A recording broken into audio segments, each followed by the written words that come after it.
Oh, today we're revisiting Windows Winutil issues. I've been slowly just grinding them out. We had over 300 at the beginning of last week. It's down to like 140-ish now, so getting better.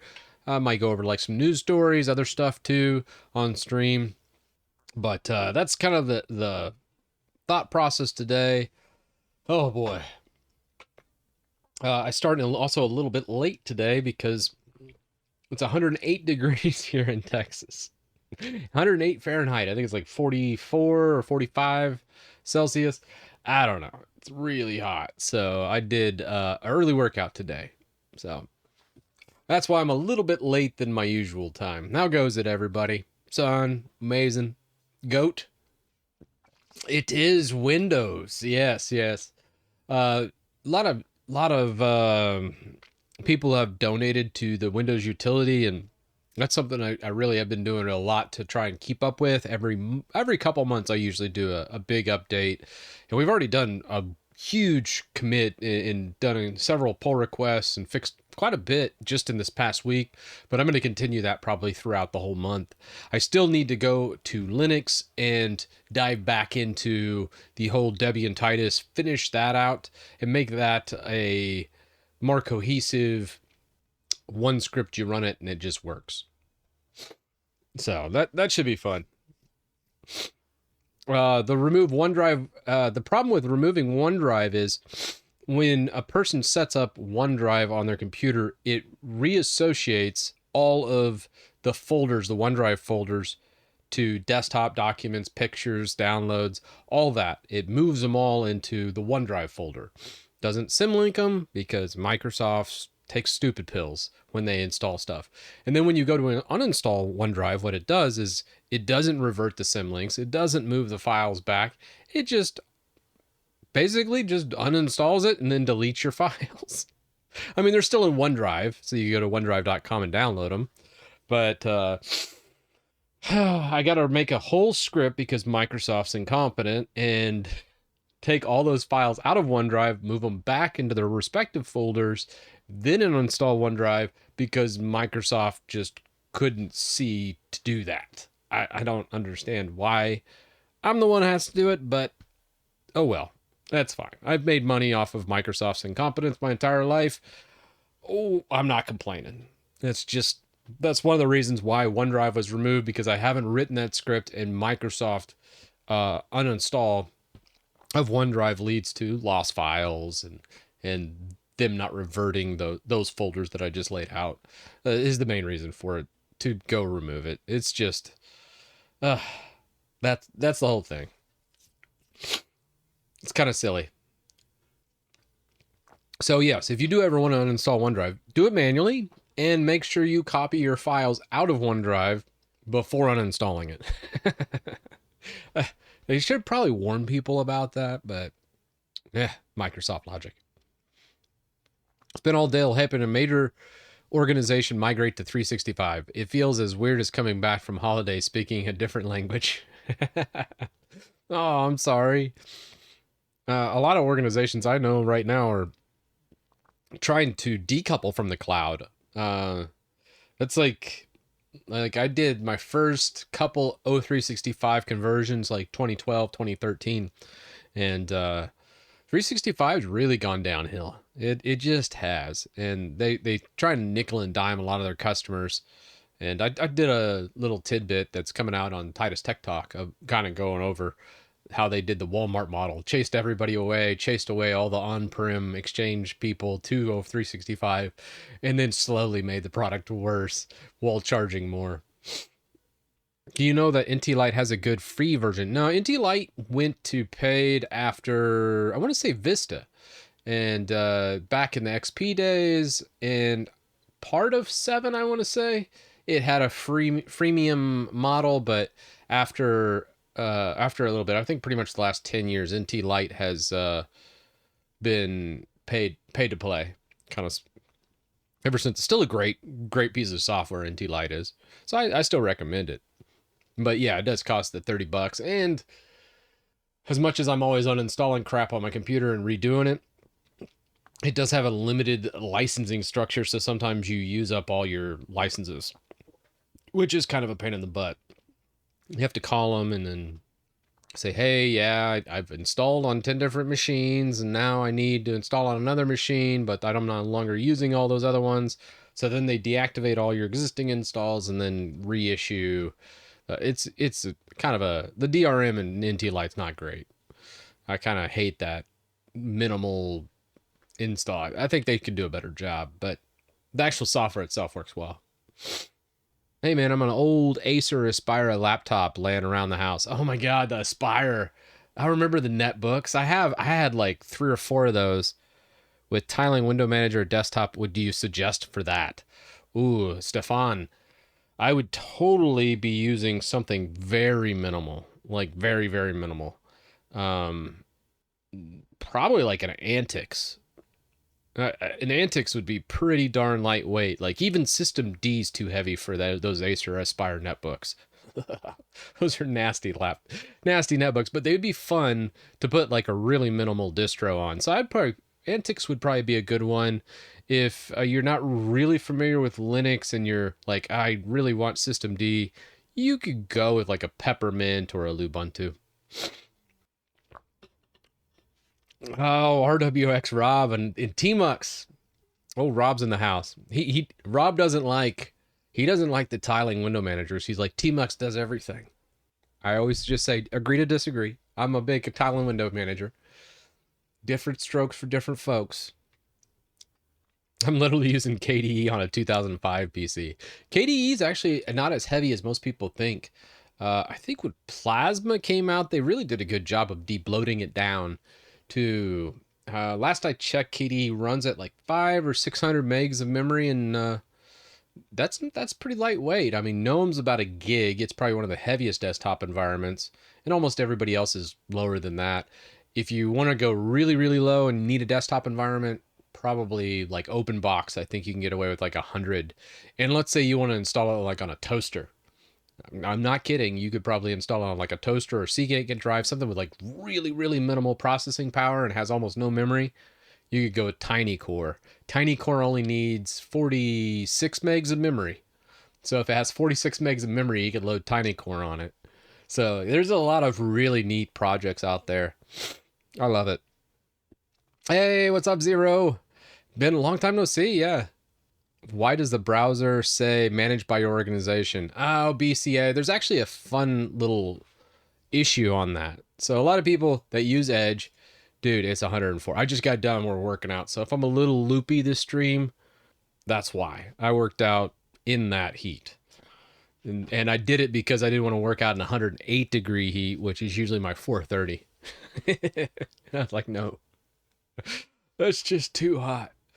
Let's go over to our Winutil. I want to say, I've been doing a lot better clearing out my GitHub issues too. Well, why I bring that up, because someone mentioned in the chat, fix Edge managed by organization. Here is what you need right here. I actually did it on a reply comment. Here, I'll just paste it in chat for you. Bam. Oh, wow. That did not come out at all. Let me give you a link. Let's just go here. That one didn't work. If you want to fix that, bam. Yeah, for you Celsius users, like I said, 44, 45 Celsius. Ugh. Hot. Yeah, it's fun. It's fun. I like it though. Like you get used to it. 32C. 32C sounds nice. Whereabouts do you live now, Rob? I think you live on the coast, don't you? Because I remember seeing a picture like you surfing and something. Do you suggest to try DWM Titus? Yeah, DWM Titus is really lightweight. It's not quite as polished as I want it to be, but it's usable. And I love DWM. Okay, North Carolina. Turn it into a rainforest. But you have the humidity, though. I hate humidity. Like, our humidity is pretty low here. And, like, I visited Florida before with 100% humidity and it being over 100 Fahrenheit. That was an experience. Zero Linux has reached a milestone. I watch all your Linux streams. Love how many issues you have just getting something to work. I know. A lot of times I don't do any pre-research. You can not have nearly as many issues. Or sometimes I just like, hey, let's just install something on a whim.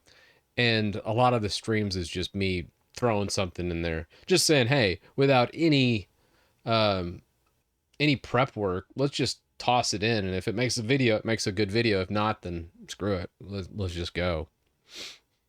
Oh, I don't get used to heat. See, I hate cold. Cold weather is like my arch nemesis. I just really despise cold weather.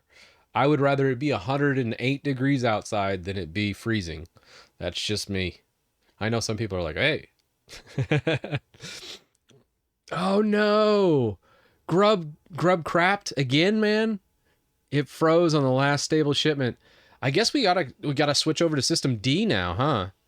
I didn't realize that Grub had a bad update. What's up with that? Oh, Tuppy, thanks for the prime. I lost count how many old Acer aspires I have. I think they were handing them out, Alan. I think I got a whole bunch from a business we were doing. We got all the netbooks from like AT&T, so they have like built-in 3G, and they just handed out the Acer Aspire netbooks because they were so cheap. And Windows 7 ran like crap on them. I remember that. Like even on release, I was like, oh boy, these are. There's not much here. Man, I tell you, this is so great. Let's see what we can do. Let's set up. Do I have power tool toys on here? Kind of want to just leave chat up. I kind of want to be lazy today. Sorry, guys. Oh, wait. There's one more thing I wanted to go over, too, before we get in today.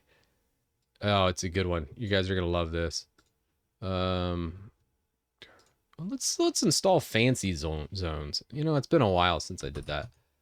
And I got to fix my, oops. I need to fix up Power Toys. Where's that at? Because there's one other thing in the news I saw. I was going through my news and I was like, oh, we got to get that going. FancyZones is cool though, and I'm obsessed with this. I am gonna probably upgrade to a 4K monitor because I really want to do more editing on this computer.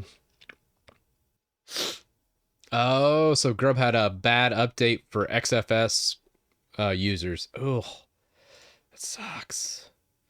Yeah, you know, you don't ever hear about System D boot breaking, I gotta say. All right. We got that. So we got, all right, we got Windows Shift and then tidily, I gotta rename that shortcut. Let's just do Control Alt Shift Z. And I guess let's make a fancy zone. So we'll just go Control Alt Shift Z. Ah, perfect. All right, great. I want to change this to custom layout. Perfect. Aha. And then, wait, is FancyZones not working? Oh, that's right. I think you have to hover over this to get it to go. Is that, yeah, okay. There we go. Oh no. Are you now, Rob, you moved from Mint, I want to say, to Windows because you're using, oh geez. What you call it?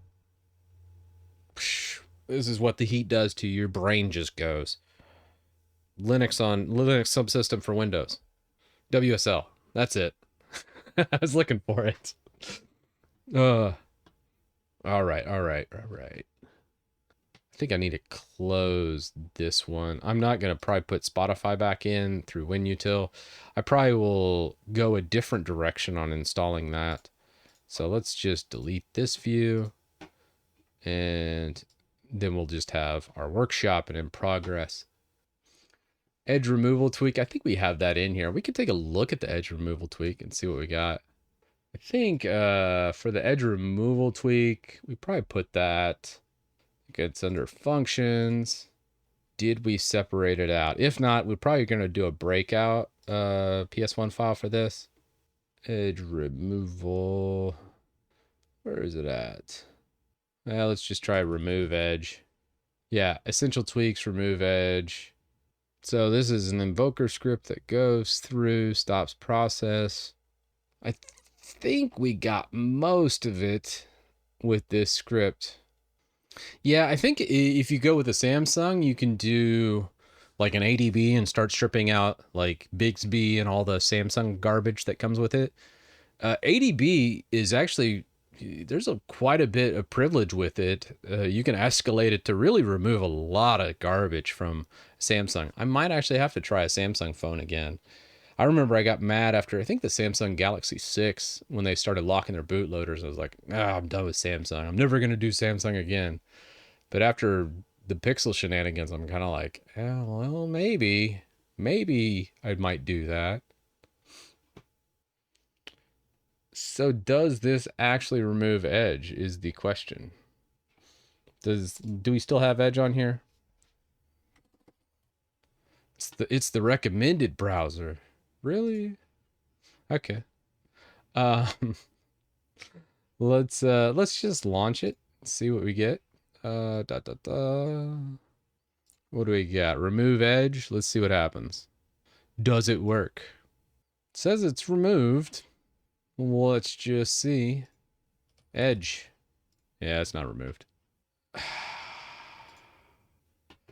God bless, they really baked that in there. Okay.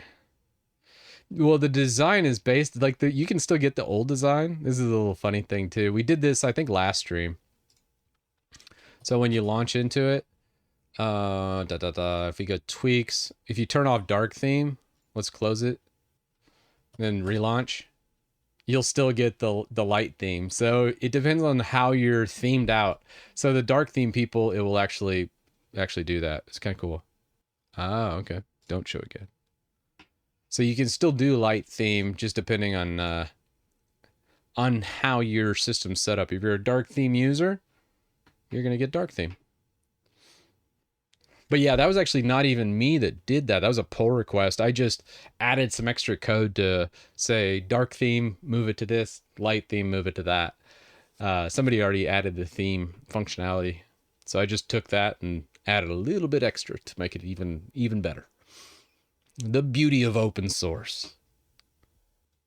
I just revo uninstaller to remove Edge, but when update, I have to remove it again. Yeah, there's so many.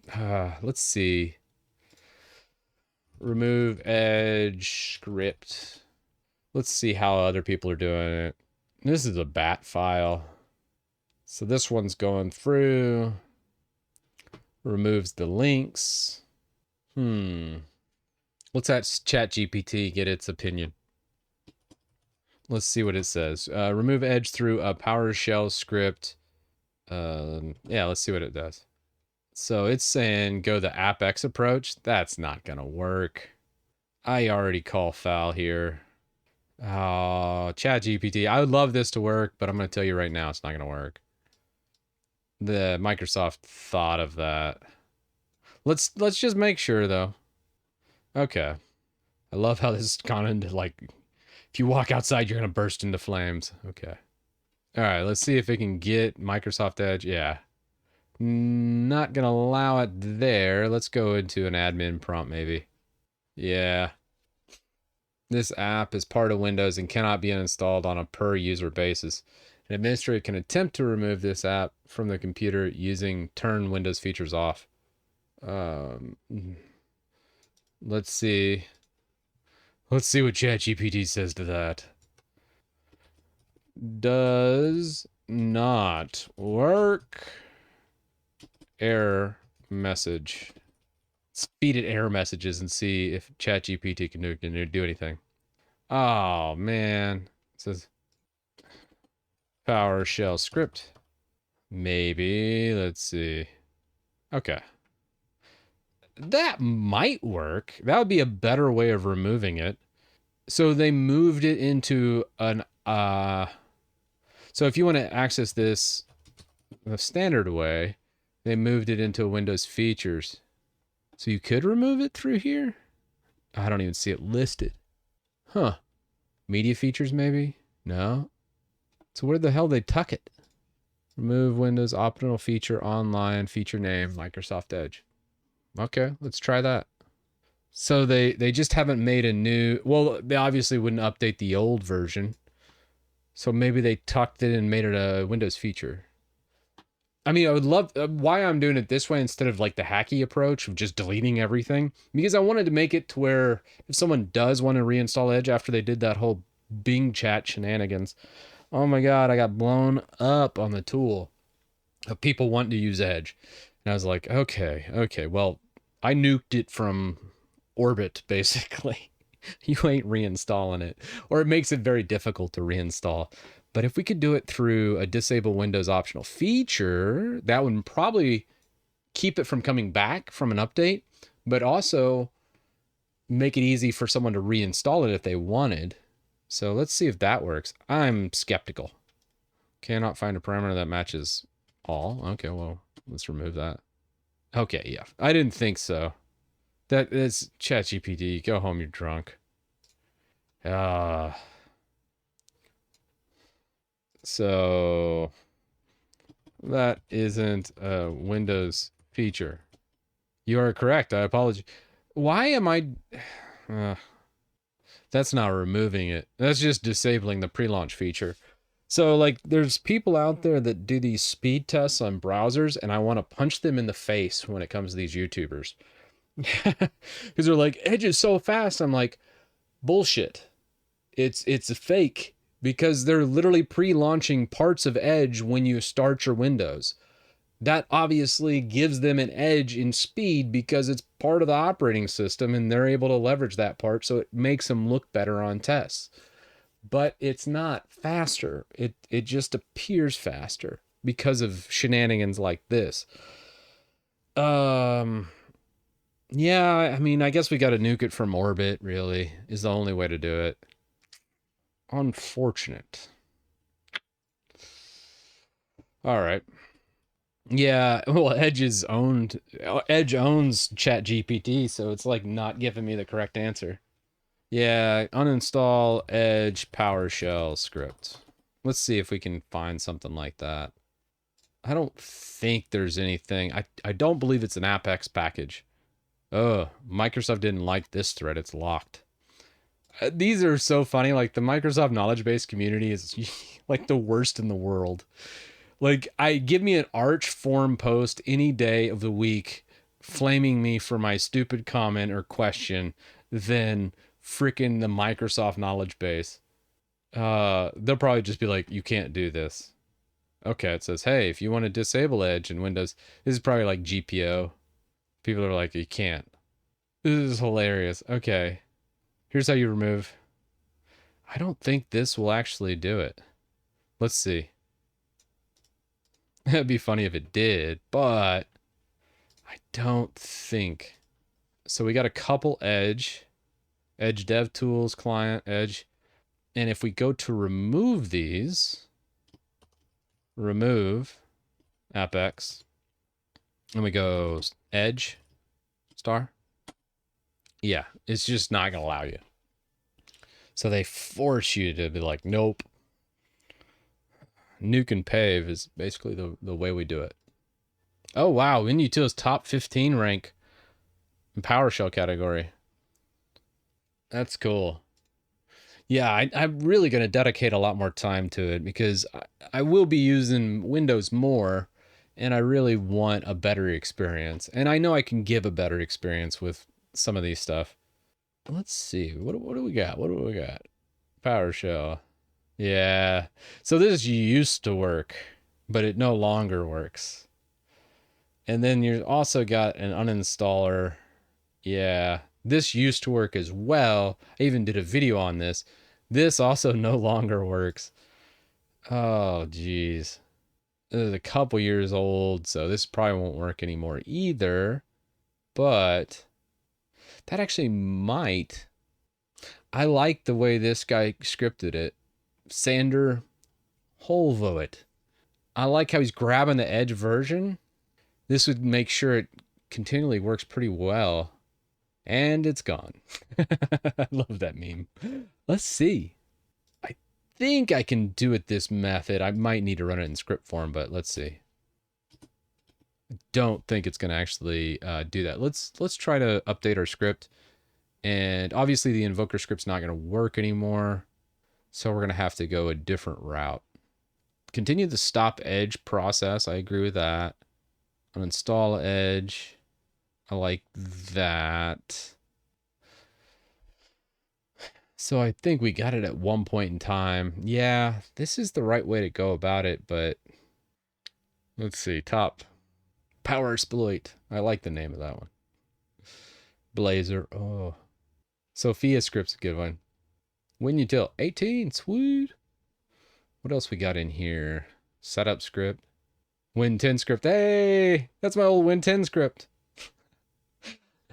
I've archived that, I think. Didn't I archive that?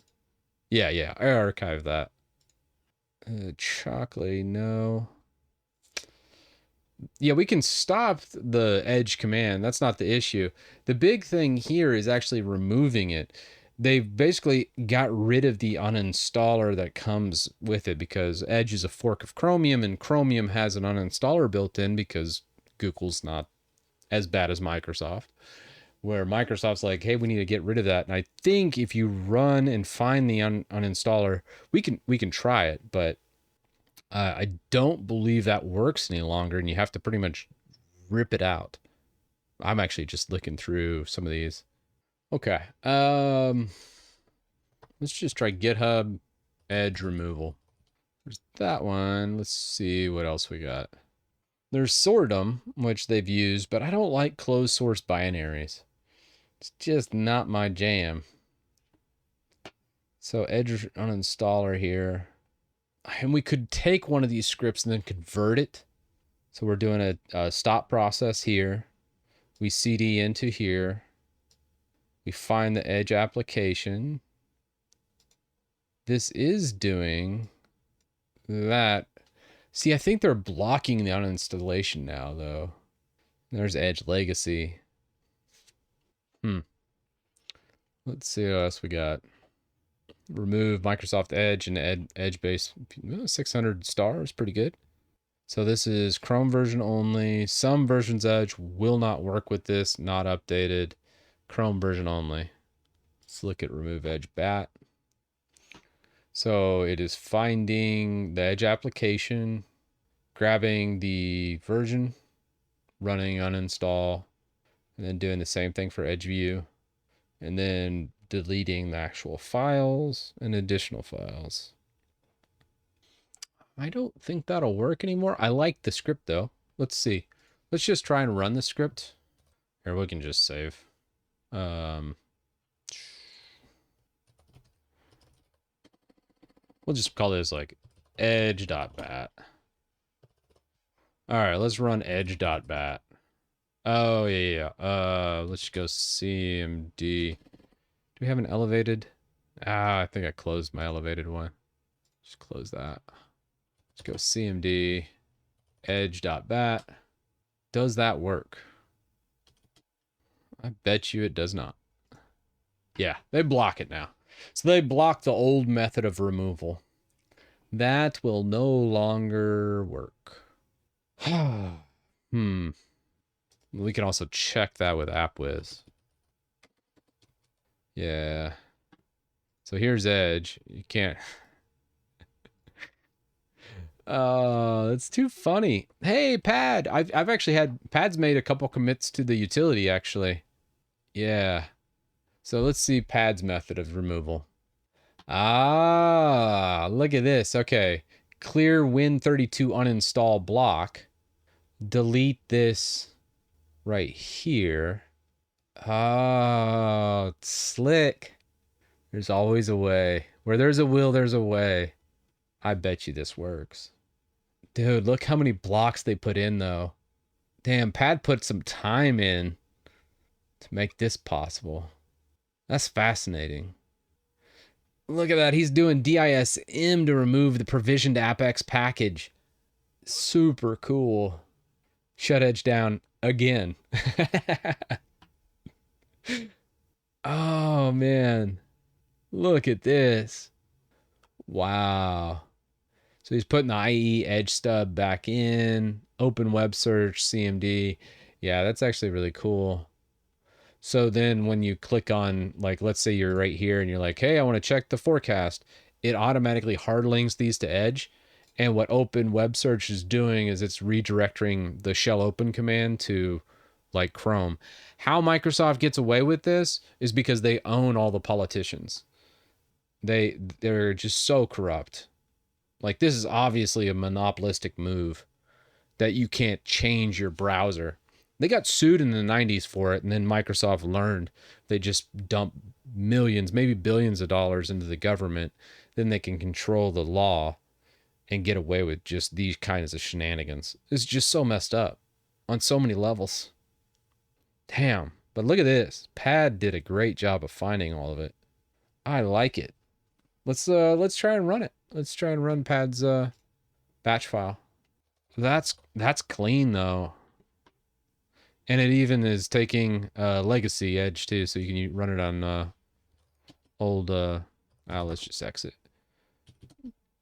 Let's remove edge.bat. Let's vim edge.bat. We're gonna just paste this guy in, save that out, come back into CMD. Let's see how Pad's removal of edge goes. I have a, oh man, that's a thing of beauty. Damn. Well, that works. Yeah, until they find, well, I don't know how they're gonna find a way to block this. This is pretty, that's pretty beefy. Let's go edge. Haha. Gone. All right. Look at Pad, man. Props to him. I can't believe he found this. That's a hell of a batch script right there. That is amazing. Oh, I already started. I already looked at this. How did I not implement it? Wow. Nicely done, man. Nicely done. So we need to get this. And what I'm going to do, I hate linking to other people's repos, but we do need to give credit where credit is due. Well, let's just exit vim edge. So hybrid script, blah, blah, blah. This is an echo, but then he's moving into PowerShell. We might be able to just take this part of the script. Yeah, this is all PowerShell. What a Chad. This is not using any CMD, except for some of the reg deletes. I probably would have done it a little different. But overall, man, that is clean. Okay. So what we're going to do, I think we can just open that file. Subscribe. All right, we're going to take this. I think he actually made the commit for the old way, but with them doing this, I'm looking to see how he's initiating it. I think we can probably get away with it. Oh. Let's come down into here. Copy. Since this isn't working anymore, I like the delete additional files. We might leave that actually, and that. All right. I don't know if this invoke will work. We can try it though. To reinstall Edge, it's a little tricky. You can't just go download Edge and install it. I actually found someone commented in the GitHub repo. See, this is why I love a lot of the open source stuff, because you can learn a lot more in a short period of time. So I think someone mentioned it. I want to say can't reinstall Edge solution here. Yeah. So you can't reinstall Edge. Someone found that you can grab the web view in the download section, choose standalone installer, and then you could run this and it'll restore it. Yeah. Oh, look at this. Okay. So there was another edition where it adds this image file execution options msedge.exe, so it blocks it from ever being run again. That's kind of an elegant solution. I like it. So we'd have to write a script that removes that, downloads this executable file, and installs it back. That's not too bad for a reinstall, but it's not a simple undo, that's for sure. But totally doable. So these are the two things that we look at. Let's first see if this script, since we converted from bat to PowerShell, I think most of this was written with PowerShell in mind.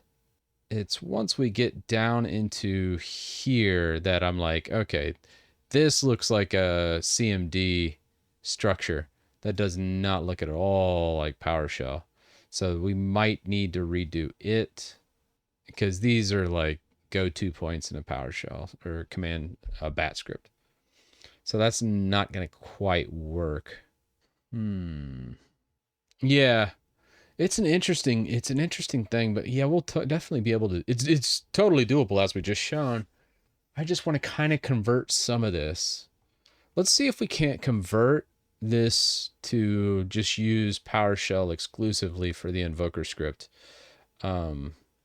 SP HKey volatile environment edge removal at. I think we can remove that. Can remove web view. It's just how he's elevating it from CMD is kind of interesting to get around the privileges. And I've already done some removal. I think we can do registry path and then change those values, or just remove them altogether. I know. That's how I am, Rob. I use Windows 10, and it's fine. I usually lock down my updates and then just have a whole bunch of Elgato stuff. The Elgato Stream Deck Pro with the 4 HDMI inputs is just such a great value. It's Windows only. There's no firmware for the Linux counterpart. At least last time I checked, I don't think there was. So, yeah. And I mean, I did run it for a bit. There are Magewell cards if you want to do capture cards in Linux that work really well. So Magewell does a good job. So you could set up a stable desktop type thing, but I don't know. I use so many add-ins and stuff that I'm like, you know, what do you say about Debian's endless orphan packages? That so much security is not backported. It just depends on what you're doing.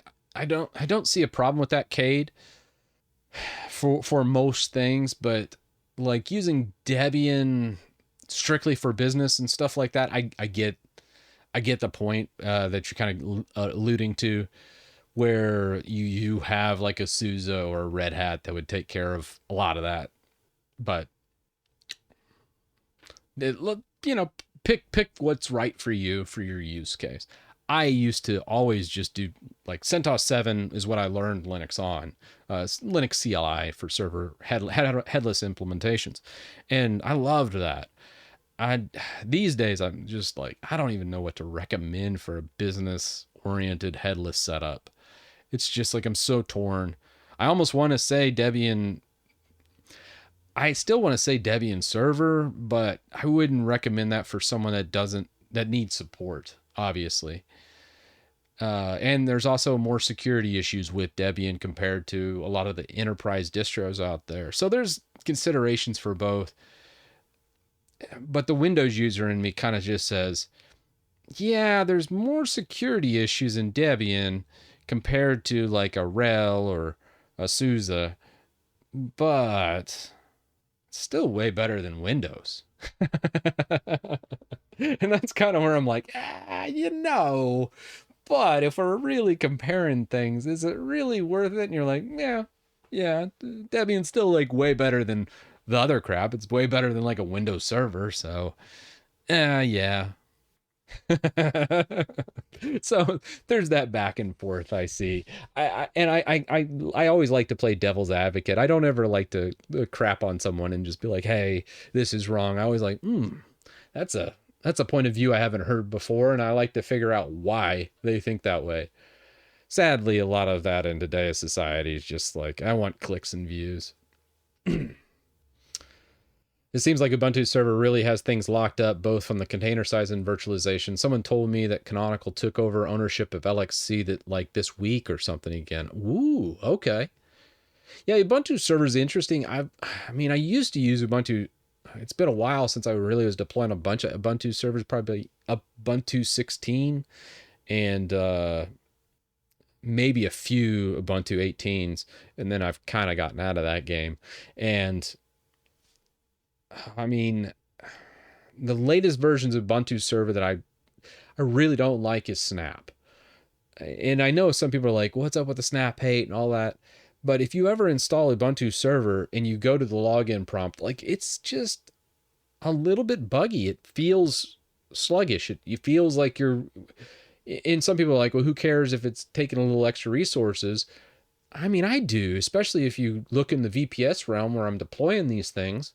When you have like one or two virtual processors for that server and it's doing something for a business, every single little ounce counts, especially when you're getting charged for it. So, I don't want to toss two more virtual CPUs at this just so it can have all the crap on it. So it's kind of like, yeah, that's where I'm at. Alpine is really amazing. Yeah. It's so small. I agree. So just cool and small, 100%. It's and the boot times on Alpine are just stupid fast. Like what is the init system Alpine uses? OpenRC. Yeah, that's right. Man, it's just good night. Like you go to boot an Alpine server and it's like 2 seconds and you're already logging in. Oh man. Makes me kind of want to just do a non-system D Linux install. Oh man, Linux from scratch. There's no. I didn't know it didn't have any GPL v3 in it. What? That's wild. Yeah, I've seen Alpine a lot, especially for like the basis of a lot of containers. So if you're doing a lot of Docker, a lot of times people use Alpine as the base for it, just because it's so stinking small. You should really try using Alpine as a desktop. It's really good. Yeah, I'm not a huge fan of the APK package manager that it uses, but I mean, you can get used to it. Alpine has absolutely zero driver support for pretty much anything. Yeah, those are the downsides for it being desktop. Like desktop usage, a lot of times I just get fed up with some of the shenanigans in Linux, and I get back to Windows and I'm like, oh well, everything works. And then you're like, okay, and you kind of get around with it, and then I'm like, oh man, I really missed this about Linux. I really missed that. I like my workspaces a lot better than the virtual desktops in Linux. Virtual desktops in Linux is just, or virtual desktops in Windows is just terrible. Where I love the workspaces approach in Linux. It feels much cleaner to me. And that's kind of where I'm at with it. That's why I haven't really explored a lot of like FreeBSD or GhostBSD. There's a lot of different spins out there that you can go on those, but eventually you're going to run into tools that you're like, I really need this. And this would be fine if I was just doing a couple things or browsing the web, but I need more. And that's where a lot of the shortcomings come into using a lot of that stuff like Gen 2. I think I said Gen 2 is just for tryhards in the desktop space. I love Gen 2. Don't get me wrong. It has its own place and time. I think Gen 2 is great if you have like a one-off use case for that system and you just want to set a really minimal, maybe a little bit deep bloated Linux kernel, build that out, and then just put one thing on that system to go do things. Great. But using it as a desktop's kind of a nightmare because Emerge is a little bit limited, and installing all the stuff that you need. It's Gen 2 and it's just like you got to build almost everything, and it's like, why did I do this to myself? So it's fun. Yeah, I think I probably would for if I did Alpine, I'd probably put Nix on the APK. It's really amazing what you can get away with on Nix and Flatpak these days. Yeah, a customized edge device. Yeah, totally. Nix kind of cheeses everything. I love Nix though. That video did really well. I was shocked. I thought I was gonna bomb. So like my Nix video, I think got over 100K views, and I was like, dang. There's a lot more people interested in NixOS than I thought. And then it is funny because I think Linux Experiment and a couple other people released a Nix videos like right after mine. And I was like, this is awesome. So it was cool to see that unique distro. Yeah, I wish GIMP could compete with Photoshop. How I do my thumbnails, I still use just GIMP. Oh, this is another Windows thing I hate compared to Linux. GIMP loads so freaking slow in Windows, where it's just like almost instantaneous in Linux. I don't know if anybody else has noticed that. Let's relaunch. Yeah, that was not bad. Okay. Maybe it's just been a while since I launched it. I haven't lived in Slackware, so I can't really give an opinion on it. Things are going pretty good here, guys. Um, I've been working more on the GitHub side of things. I really want to kind of transition more into software development and start writing code again. Some of that's obviously PowerShell. I want to get away from scripting though. PowerShell's not writing code. PowerShell's just like managing Windows systems is what PowerShell is.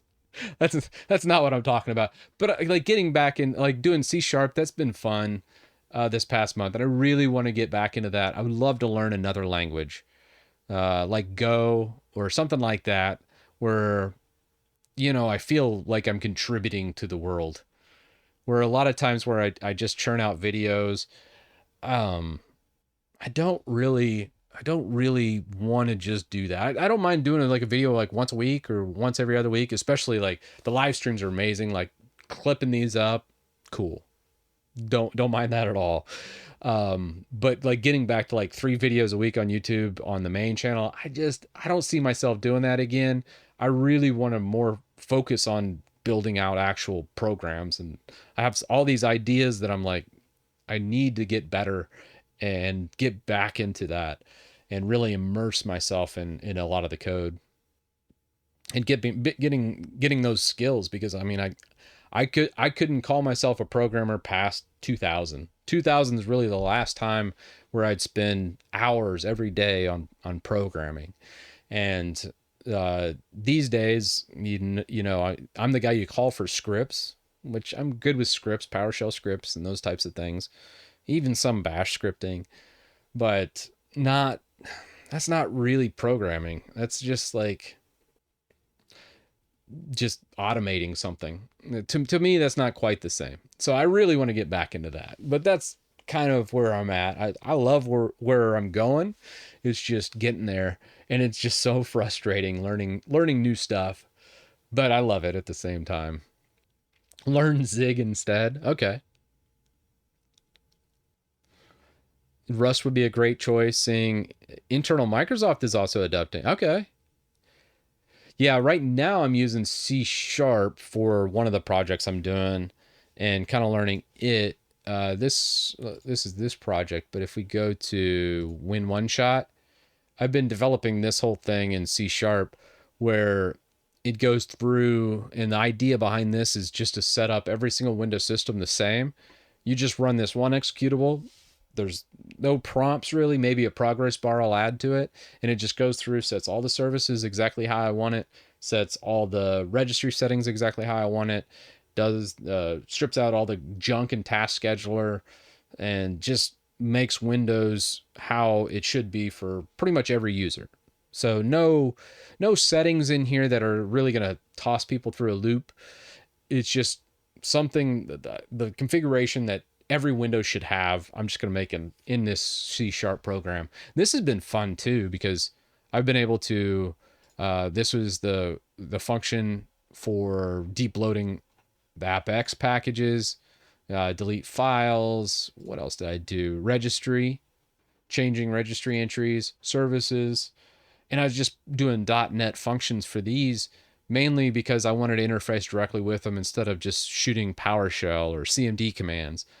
Because what happens with my regular utility, and kind of why I wanted to go this route, as you see, there's nothing in here that's not using like a .NET library, is because when you look back on the Winutil right here, the problem is everything's getting pushed through a command line or PowerShell, and every single freaking antivirus known to man flags my program. I hate that. I hate getting flagged as a virus. And that's why I really wanted to redesign it in C# using .NET, because it's all Windows libraries. Everything's built in and there's nothing that's being run there. And then once it's compiled, a lot of the source code will be, obviously obscured from antivirus from being looked at, unlike open source script like this. So I can get away with, actually debloating every system without having to do, hey, first launch from admin, do it this way and elevate. It'll just strip all this crap out and it'll be just nice. So that's kind of where I'm at. But there's also that. I have looked at the AME playbooks, which is neat. I did a video on it using Atlas OS. It's good, and I even talked to the developer of it. I do have some concerns around the open source, and part of it's open source, part of it's closed source. So the developer was a little standoffish about giving all the stuff open. So when you look at the website, Windows AME, let's see. I think, yeah, when we looked at the source code here, he shares the CLI, the core of it, but he still hasn't updated like how to actually use it. Like you can compile this, but there's no usage. There's no README on how to actually use this without downloading his GUI tool. So part of it is open source, but part of it isn't open source. So it's like, when you get to modifying so much of it, you got to really trust the person behind that. When you got parts closed off like that, or trust the company, entity, whoever's making it. Where this says it's open source, but it's not really open source. It's like half open source. So that's my only knock against it, but it's really neat. I do love the fact that we got this playbook and you can do really kind of amazing things. Now, it's been a while, and I think Atlas team is really responsive to my video, and I think they've gone through and fixed quite a bit of the security aspects. Yeah. So I really do like this, and I probably would reinstall parts of it. But I did a kind of a deeper dive on it, and the team was really responsive to me. So I loved their response to this. But I want to say Atlas and Revy pay the AME guy here. Let's see if is he getting any love from public donations? A little bit. $41 a month. So I do worry about him not getting enough money from doing it. Because the problem with this is, if this was like $1,000 or $2,000 a month, then I would be less worried about what happens with the closed source side of things. But when he's not getting enough money, he could easily slip something into the closed source side of things to farm Bitcoin. Those types of things. It'd be very easy for him to abuse this distribution method. I'm not saying that's happened, and there's no evidence of that happening. Let me just clarify. It's just a worry. When he's not making any money, when does he just go, well, is this really worth $40 a month for me to dedicate all this time to have this project? So that's my only critique really of that, is I just want him to, one, it would be nice if it was open source, but I get that he doesn't want to open source it, all of it, because people might just copy it and take it and use it without downloading from his site. And I think the whole part of him making money is distributions like Revy and Atlas will pay him like $10 a month so they can have a playbook hosted and verified by the AME team. And that's, I think, a decent way. I hope it works for him. But if people are using it to pirate Windows, I don't know. That's kind of where I'm at. I kind of bounce back and forth with it. It does give me some worries. The tightest virus. Yeah, and a lot of my stuff gets flagged as viruses too. Gosh, it's frustrating. Antivirus in Windows is frustrating. How about React OS? React OS is interesting.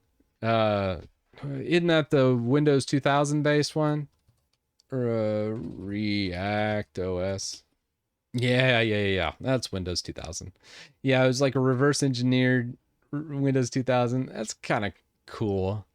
I mean, obviously, I would never use it, but it's still cool. I mean, it kind of gives me memories. A lot of the prompts and stuff kind of gives you that nostalgia. It's neat that it can use some 32-bit applications. I wonder what the limitations. I mean, if obviously it'll never get to the part where you can like install Steam. If it ever got to that point, it would be kind of insane. But obviously, that's a little bit gated. Ubuntu's the devil, Red Hat's the devil, Windows antivirus is the real devil. It's true. Although, I mean, as much as I like to crap all over Windows antivirus, it's probably a good thing that it's there for, especially for the normal users. Because I think back to the XP days, and man, everybody got infected in XP. Heck, even Vista and 7 were pretty bad with a lot of the viruses. So I get why they did it. It's just, I miss the old days and having the choice of antivirus. And I mean, you still kind of have the choice, but I don't know. It still bugs me that there's parts of Defender left over. Oh, I think King Root. I think we did add the Minecraft into the top 10. Let's see, GitHub top 5 bootloader. There we go. I think we made a commit. Let's look at our commits. Last month, yeah. I want to say, yeah, we added the Grub. This is Minecraft theme, so you can actually select installing Minecraft theme. Grub bootloader. So we did actually expand that a little bit, King Root, but I'll make it a point to keep updating these repos. We also went through all the GitHub repos and cleaned out a bunch of stuff as well. So a lot of stuff that I no longer am updating, I went ahead and closed or archived or deleted if it was pointless, and then moved on. So we've slowly been getting through some of it. Yeah, TronCrypt, I still need to I need to do an update video on TronScript. If you look on like YouTube, I want to say, yeah, this was using TronScript. It was like go to GitHub or no, go to Reddit, download the TronScript and run it. And that's almost at 2 million views. That's hilarious. Yeah. All my top videos are Windows. Goodbye Apple and Android. The Pine phone. Oh man. Then we got fixing Windows startup, hosting Google GCP. Oh man, that was using like an old VPS. Ah, that's terrible. I need to do a new iteration of that using Cloudflare and like Hugo static sites. Everyone likes WordPress though. Still, to this day, I'm like, it's 2023. Please stop using WordPress. Uh, yeah, I know. I liked GCP 4 years ago. I don't use them at all these days, but yeah, recovering BitLocker. This is a fun one, and it still does really well, almost to 1 million. Mainly because BitLocker started locking people out of their computers and laptops because of an update. Whenever Windows does a big feature update and there's BitLocker on the drive, it'll lock you out. But here's the crazy part. All the BitLocker keys are stored online in Microsoft. So you just have to log in your Microsoft account on your phone, sit there, fumble around their terrible navigation, finally get to the BitLocker recovery keys and throw it in. And I'm like, how secure really is this? I guess from the physical point, it might be, but I don't know. BitLocker to me is just kind of like, I don't know if I would trust this, especially with some of the shenanigans auto enabling on some laptops. And then we have Mac OS, NVIDIA driver. Dude, where's my Linux videos? Oh, okay. I was about to say. It's like, come on. I'm going to have some Linux videos. This is a QEMU. Me doing it in Linux. Like, that's kind of funny. Like, my top 10 videos are all Windows based. Oh, ClamAV. ClamAV is good. I think ClamAV is great for like NAS boxes and stuff, scanning stuff. It doesn't do anything for like real-time protection for the most part. Uh, but I think if you're hosting a bunch of file shares that might interact with Windows and other things, ClamAV would be a good thing to run every once in a while. It's not great, but it's not bad. You got the WannaCry malware. WannaCry was from I think it was Windows 7 that infected the Blue Ocean Marie, and that was pretty wild. Yeah, and I didn't get hit by WannaCry. We did have one of the businesses, somebody opened up some email, a phishing email, of course, and I just remember it being it took all the folders in the network drive. It immediately hunted out all the network drives, hid all the folders, put them as like system files hidden, didn't delete them, but just hid them, and then replaced the folders with shortcuts to the executable that would run and infect more computers. So everybody in the network drive, because usually in small business you have all these computers with just like the X drive or whatever it might be, and it would just hide all those folders and then replace them with links to the virus. So then as soon as someone goes, oh, I need to get into this Office admin, they'll click on it and then it runs the virus instead of opening the folder. And that was fun. That was a fun day. I immediately figured it out because luckily a buddy of mine had it happen to a client of his, and he told me about it. So I immediately was like, oh man, I'm so glad I talked to him. So I was able to fix it in like an hour or two. It wasn't that big a deal to shut it all down, but I was like, my word. The funny part was the executable's name was porn.exe. I was like, what you looking up? And the guy had just got hired that infected the whole network. He just got hired like the last week. So I don't know what he was doing in his email, but it was hilarious. That was probably the worst infection I've ever seen. Even though I was lucky, I already heard about it, already pretty well, you know, up to speed with it, so I kind of knew exactly what was happening.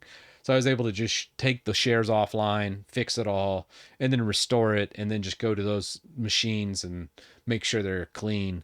But I think it ended up affecting 6 machines out of 50. As soon as it started happening, I immediately just shut down the shares because I talked to my buddy. If I didn't though, man, that would have wreaked havoc for like days. And I could totally see that just shutting down entire businesses. But yeah, that was the Windows 7 days. Oh, that's great. Yeah, I think the first virus I ever got was the I love you virus in 98 SE. And I remember that during those days, that was a fun one. During the XP days, I got to see oh man, I got to see so many viruses under the sun. There's just infinite amounts. Some of them were really complex, most of them were not, but they were just able to just, man, XP was just so wide open. You could do anything you wanted to it. So everyone got infected. I first found you searching about Linux, but your Windows content is so useful. It made me stick to Windows for now. Yeah, honestly, Dutch, when it comes to that, like between Windows and Linux, it's not an all or nothing thing. It's fine to dual boot. Like I dual boot here between it and Linux, just because so much to do, and I love it. I love my time. Windows usually gets me so aggravated after a good bit that I'm like, I'm going back to Linux. So usually I'll flip back after it really frustrates me. Usually it's Windows Update reinstalling something or doing something silly, and then I'm like, okay, I hate that. I'm gonna fix that, and then I'm going back to Linux where that would never happen. Sometimes that happens a lot, almost every time. So I usually will stick around Windows for a little bit, and then it'll do something to make me angry. And then I'm like, I'm just gonna do Linux. Oh yeah, collected viruses. Oh man. Yeah, I don't probably a lot of the 90s viruses wouldn't work in today's modern systems. I don't think so.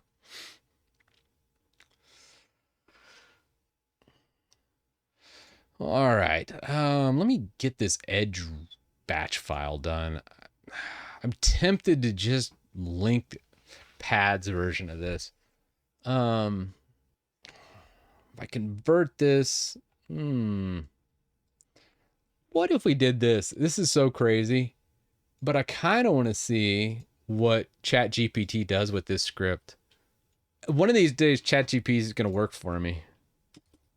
Command line CMD to PowerShell.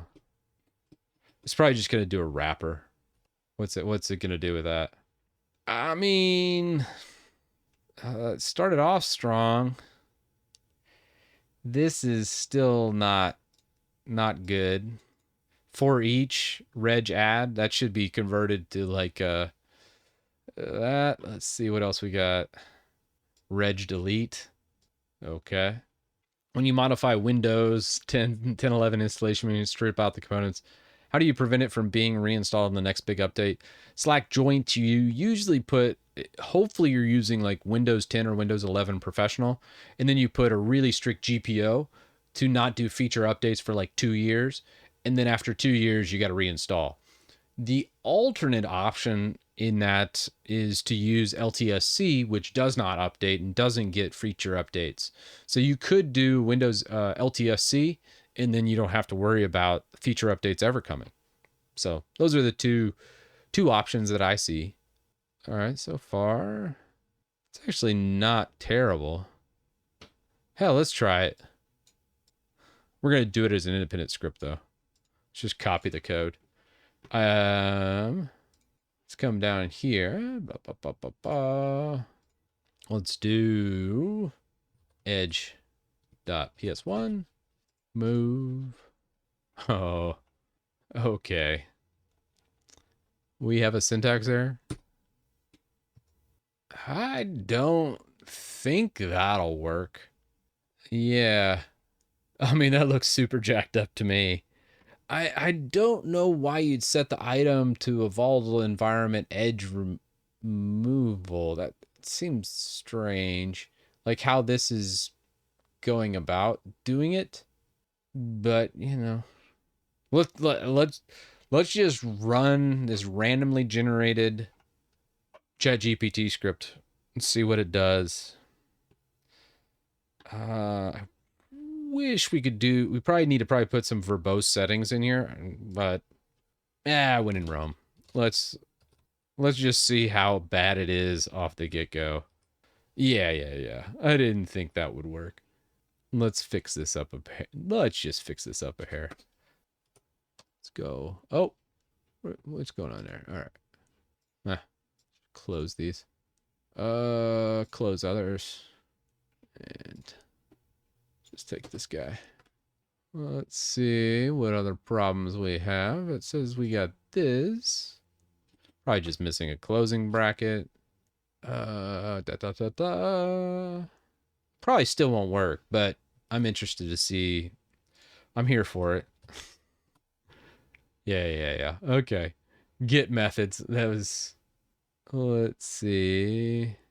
URI get method. It looks like this was just misspelled. It's trying to escape that. I don't know why that would be like that. Let's just switch that to a for each. I kind of like a space after pipe commands. Bah. Oh, is it still sitting there? Oh, good call. So the registry add, I would change that to item properties using PowerShell. Reg add is more of a CMD command. I mean, you can hack it with like a CMD space /s. Oh, really? That looks odd. But, all right, let's just come back up. Copy. Let's try the whole command. We can come back and fix some of that. Did it still screw up the methods, though? Like, obviously, we got to fix that. Like get that methods. I mean, come on. We can run it, but that's going to error. Let's see. Let's just see if it'll run. Yeah. I didn't think so. So, So let's take what the bot spit out and see if we can't fix it up. We're going to get rid of that. We're going to see these things. Like get methods probably should be there.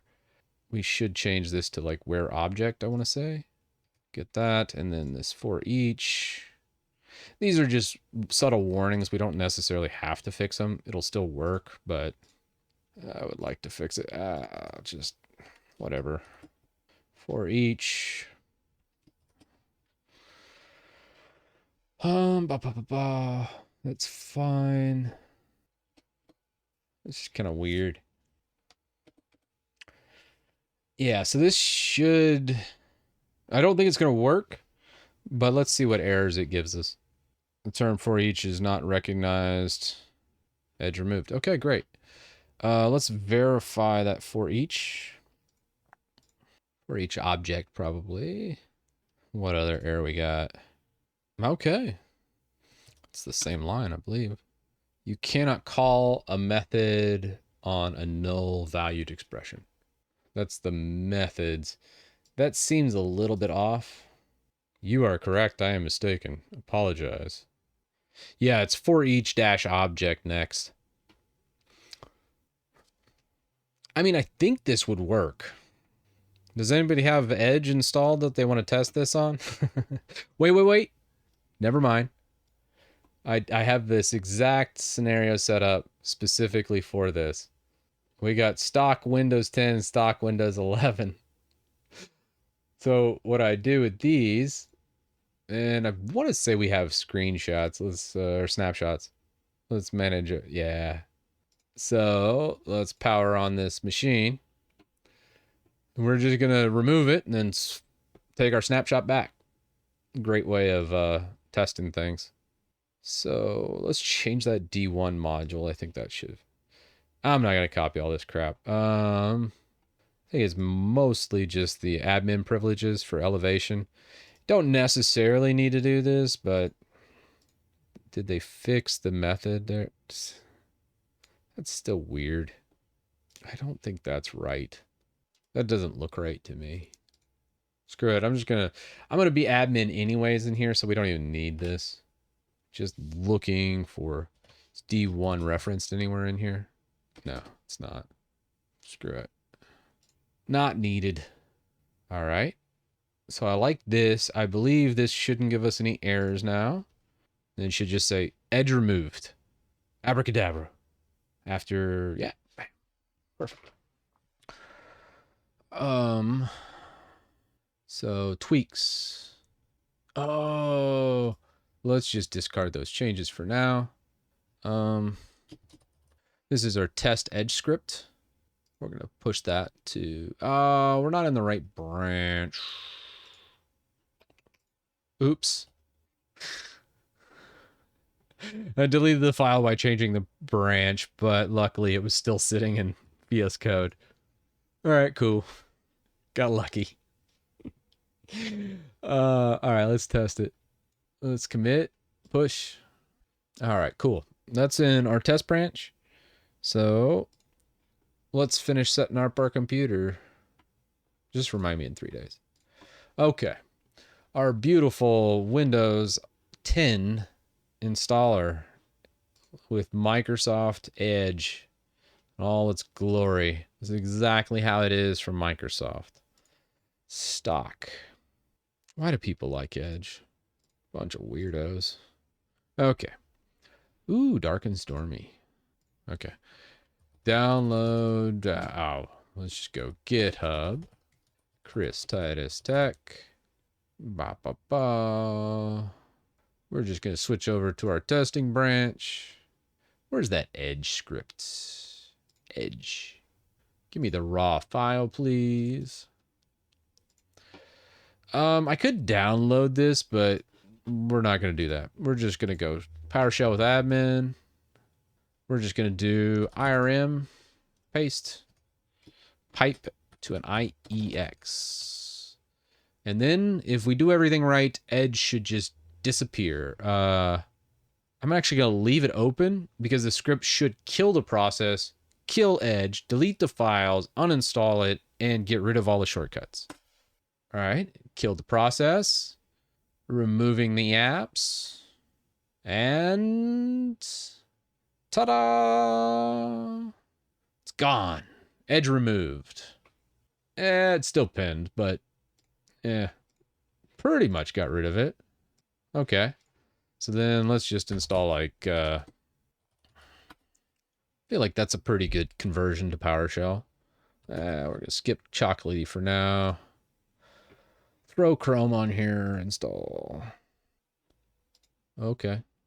Oh, that's right. I still got to do the WinGit. Is there ads in here? Oh, look at that. Oh, that's cute. Your AI-powered Copilot. Let's try the new Bing. Oh, I probably shouldn't have done that. I just got excited. All right, let's try Chrome again. Oh, install is still going? Is it? I don't believe you. Let's just launch it again. Chrome, install. There we go. We're going to work on the WinGit install. Did that actually install Chrome? I don't think it did. What the hell? All right, fine. Firefox, you never fail me. Apparently the installer hash didn't match for Chrome. Microsoft's trying to kill off Chrome, even though it forked it. I don't know. All right. So we got that. We got Firefox, and then, oh, we don't have, wait, we got this thing. Let's click on something in here. Does it redirect to Firefox? Let's set it as the default. All right. No, didn't launch that time. So probably the open shell implementation of the script's not working. Let's give it a reboot. Oh, the reg ads didn't work. Yeah, good call, Nader. I didn't like how the reg ads were done in here anyways, but that's okay.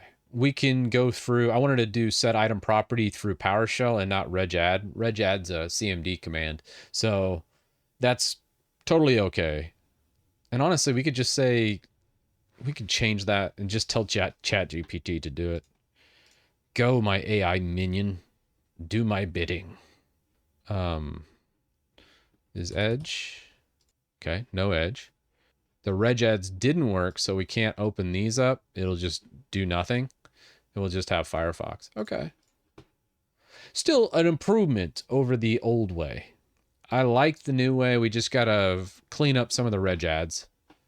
That's cool. All right, cool. Let's go snapshot manager. Go to restore. Nice. All right. So it's ready to be done again. Let's fix up our script and make it better. Change reg add to, I want to say it's set item property, and then it would do it. If we look in here, I know during the tweaks I specify that. Or maybe it was a function. Where's tweaks? Winutil registry. Oh, set Winutil registry. Yeah, so new item in set item property. So let's come back to here. Change reg add to set item property.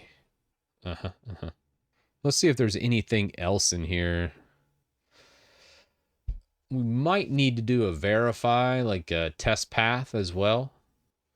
Yeah, so if you do remap the registry, instead of launch an edge, it should launch your regular one because it uses this IE to edge stub.exe that should redirect it. And that's created during this script, I believe. Where's that coming from? Let's see. Okay. Remove item path. Open web search to redirect any Microsoft Edge. Okay. These for loops down here for open web search. Well, that might work actually. Let's see how it's calling this variable open web search. Because this is writing out open web search all to a singular variable. Continue generating. So this is what that exe it should. Set content path, open web search directory, CMD. Okay, cool. This doesn't look quite right because you're setting the variable up here. Where's it at? I go too far. I went too far. Where's it at? Here we go. Yeah, it's setting the variable open web search to this entire script. But I don't see open web search called from anybody or referenced. Might need to look at that because this should technically write out this all of this to openwebsearch.cmd. We'll verify that. God bless. What a mess. All right. Got this. And this string within a string, I don't really like either. No. It's so close. I mean, it's so close. We're not going to do any elevation. Get rid of that. And then, see, this variable is being set, but it's never being called. So we need to write that variable out. This is all wrong. That looks right. Oh my God, did Copilot do something right? Hallelujah, that hasn't happened yet. So this should spit it out. DIR, oh, is that being, let's find that. Let's go $dir. Okay, system drive scripts. Okay, good. Ooh, okay, it's coming together. DISM still not being called properly. For this one, I would still change this up a little bit. Probably like a cmd-c command should be okay. I'm not sure. Let's just change DISM to use cmd-c. Will it do that? I mean, technically, that's not bad. Well, let's see what happens. So that, I'm not sure on this right here. What else is it doing? What else is old GPT screwed up? Overall, I really like the conversion of the script, though. I gotta say. Usually I'm just sitting here cursing GPT, but I don't know. So far, I'm kind of like really impressed with how close it got to being right. And then we just do that, out file. Man, it's so good. That looks so good. So it's really just the DISM we got to fix right here. So let's see. What did you do for DISM? I don't think it quite got all the way there. All right. Oh, no, it did. Okay. All right, perfect. And now the script should be 100%. Getting away with only calling command prompt once instead of like a whole bunch. Like every other edge removal script out on the internet right now, I don't particularly like. Let's just, because it uses, leverages command prompt a little too much. So that's why I wanted to stick with PowerShell wherever I can. DISM's hard to do and interface with in PowerShell. Well, it technically probably would work. I'd much rather call it from a command prompt. Because if we look, okay, DISM, if we're in CMD, DISM, I don't know. I feel better about it running in CMD than PowerShell. Okay. So we're updating all this, changing reg add to set item property, reg delete to remove item property, a couple syntax issues I saw there that I changed, and fixing a few little things. What changed here? Spacing. Okay. Getting rid of that. Switching that over. IO file and get item property. Okay, we're clearing all that out. We're just setting this variable, and then we're just calling that variable and piping it over into there. One other thing, I do like this right host. Let's just do that. And what do y'all think? Pretty good? Feel like that would be the best edge remover that should be relatively foolproof. All right, let's commit it. Oh, ripping out Xbox. Yeah, I had so many people complain about me ripping out Xbox last time I did it. It's like, okay, fine. All right, starting up this again. Old fresh Windows 10 stock. It's kind of funny. We did the snapshot removal, and it didn't direct us to that blue screen saying remind me to set up again. It's like Microsoft has zero consistency. It's so weird. All right, so here's our Edge shenanigans. Oh, this looks so weird in light mode. Didn't realize. Oh well.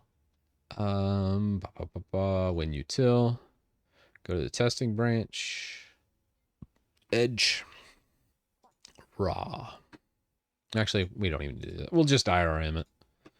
All right. So we'll come here, paste it in. IEX. Ooh, didn't quite make it there. Okay. Oh, damn it, GPT. It screwed up the syntax. That's not where... Oh. All these paths are incorrect. Yeah. Bro.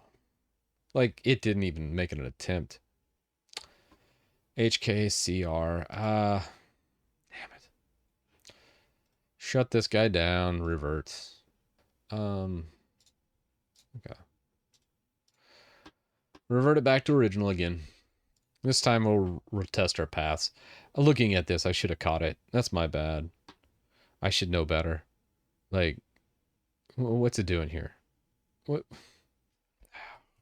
Gosh. For HP in policies. So if we look, HKLM, local machine, software, policies. Okay. Edge update.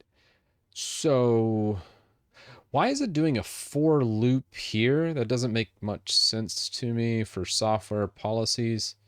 I guess maybe it's looking in there. And why is it outputting to a null value? All this seems silly to me. So, and I want to say the set item property is also incorrect there. Let's see, path. Okay. Tweaks. Okay. If you're calling, you need to escape the backslashes as well. Otherwise, it's not going to register. That makes sense too as a value. All right. Although, don't know if we need to escape it. We'll see. I'll run it though. HKLM : /. Okay. I can't remember. What's the command? Oh, there it is. Okay. It's like, what's the command to go multi-line? Come on. And I want to say you got to / these or escape them. Oh, I have another DISM. Okay, I'm going to find it after this. Alrighty, that looks good. I wonder why it left this. It's kind of weird.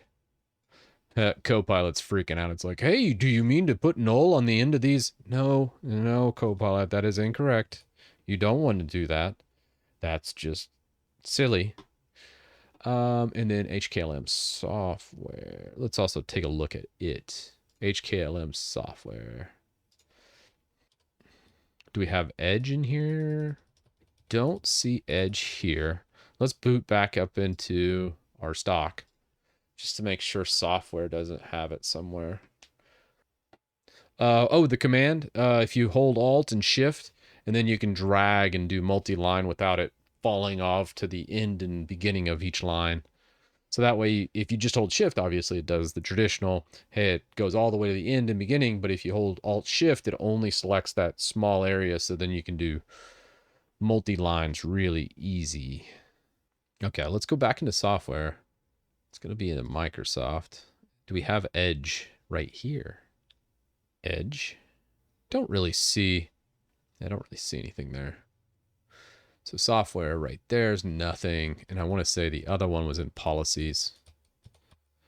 Microsoft. Windows. All right. Let's see where this went. The problem I'm looking at right now is it's trying to set an item property for a key that doesn't exist. So We probably need to add a test path in here as well, just to verify. Let me see what else that had. Software policies and that. So this was policies Microsoft Edge update, but policies Microsoft, yeah, didn't. There is no Edge update in here. So that's unfortunate. Okay.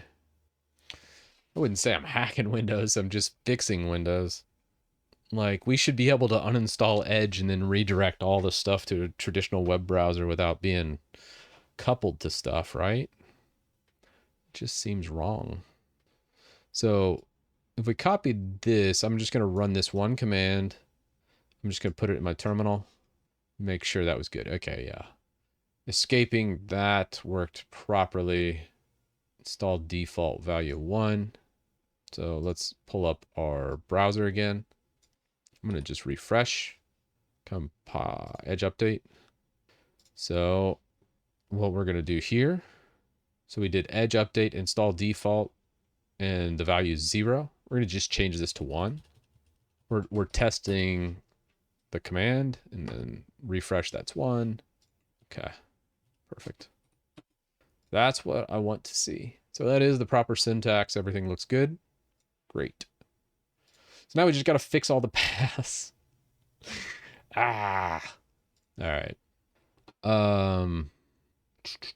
Remove item property HK. HK is going to be set to HKCU and HKLM, which should be colon backslash HK. Do we have to escape that too? Yeah, we're going to have to escape the colon. Software wow node for each wow node. Okay. Microsoft Windows current version uninstall. Okay, great. So we got that. Escape this backslash. Escape this backslash. Escape this one. And escape this one. As far as I goes, that's going to be in remove 32. Okay, that's up here. Microsoft Edge view. I don't know if that's going to be a valid key. Let's take a look. Yeah, removing Edge does break the search function. We'll see if we can't keep that a little bit, but like, I think if once we remove it, it should still pull in like local applications, but like going, what is Goofy? This would not pull up anything. So obviously that's using Edge on the back end. We'll see how it manages that. I wonder if we replaced it with like a Chromium based browser, if it would reference it properly. We might be able to set these keys to use a Chromium, any Chromium based browser. I don't think Firefox would work though. We'll see. I did want to see where this is. So we're in probably HKLM, I would say. Software. All right, so we'll go down to Microsoft Windows, current version, and then what was the other?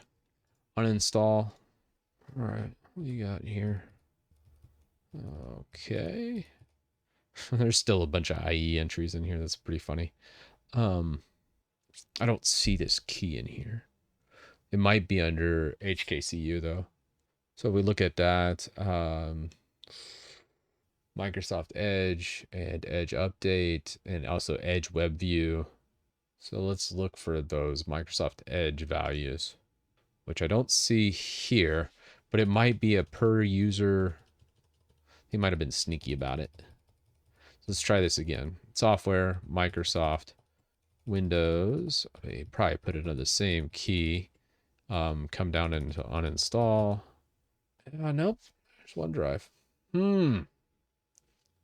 I wish there's more consistency behind what. I mean, with a big company, I get that there's not much consistency, but still. Okay. That's okay. We're going to leave it as is. It's going to just check to see if those are there. Let's try the WoW32 node. Nah. Yeah, so be it. We look at appwiz.cpl. Web view there. Yeah, web view's there. Fine. It's fine. Have it your way. Moving on. Fix up this. Man, what a pain in the butt this is. Having to use my brain. I didn't want to do that today. Yikes. Set item property path. Store reg. Store reg. What do we got? Store replace. Interesting. Okay. Get these item properties technically should still be okay. Although I don't think this will probably work. There's that DISM I missed earlier. Well, regardless, we can uninstall it. Where there's a will, there's a way. This actually gets most of it. I just want to really kind of clean it up. It's just Microsoft's registry is a bit of a mess. I want to make sure we set the item properties appropriately. And I think we can. App value. What's the app value going to be? I guess it's provisioning it from here. The output force to null, I don't think is needed for this. I like it outputting to null on the DISM because it typically will kind of bloat things up a bit. I mean, we don't have to, though. I think what we're going to do is remove that. Remove this as well. The set item properties path, if you set this property, you have to... See, I don't think this will work because you have to have a value and then type of like D word, and then that would be something. So it should look something like, 0 and then type would be like D word. That would be proper format if it was actually setting these things accurately, but it's really not. I don't think this is going to work because that just, no. The remove appx is fine. The DISM is fine. This is not, though. I like that. That's actually not a bad. So this does all users. This does per user on the computer. So this should grab edge from every user and then also remove it from all users. That makes sense to me. This does not. We can leave it. It's a remove item property. So I don't think that's going to cause any issue. The package name right here, that's not doing anything. It's just calling the package name. But why was that there? That's the big question. Let's look. Oh, yeah. Family name, full name. But it didn't do anything. It's just like, oh, it's just outputting maybe a right host. Gosh. Either way, I don't think we need that. And the asterisk, I don't think will need to be escaped either. So we should be fine there. Just a couple little finishing touches, and I feel like this script will be perfect. So we're setting useless policies. Okay. I would say the main issue with having like GPT doing a conversion of a CMD script like this, when you look at it, the problem is it doesn't show the errors that need to be there. So when you're doing this, the big issue I see is much of the errors, like this should actually output problems. Like these nulls shouldn't really exist. So if we look at it, we can do like a Control H and replace. This should not be there. And those paths are all jacked up too. It's a neat idea, but aggravating is what it is. And when we do that, we look at tweaks, HKLM : okay. Yeah. You can change the default search provider, and we actually created a CMD file to redirect all that. So that's working actually pretty well. I'm just looking through here for the paths aren't quite lining up the way I want it to. Like these paths, HKCR Microsoft Edge, that's hilarious. That's cute. Why it doesn't spit an error, I don't know. That So HKCU, oh, CR. So the class's root is what that's looking for. So HKC class's root, and you go down to Microsoft Edge. What's that look like? Microsoft Edge. So much crap. Microsoft Edge. So you look at this class's root, it's trying to specify or set, and that's actually incorrect. It's a good idea. I like it. But really how this should look is CR colon backslash like this. And that should set the name default to URL Microsoft Edge. Yeah, okay. And then let's just take this, minimize you for a second. We got to change the shell. So this is where it changes the shell open command. It's trying to use a force command, name default, and then we set the value to that. Actually, we can leave the force.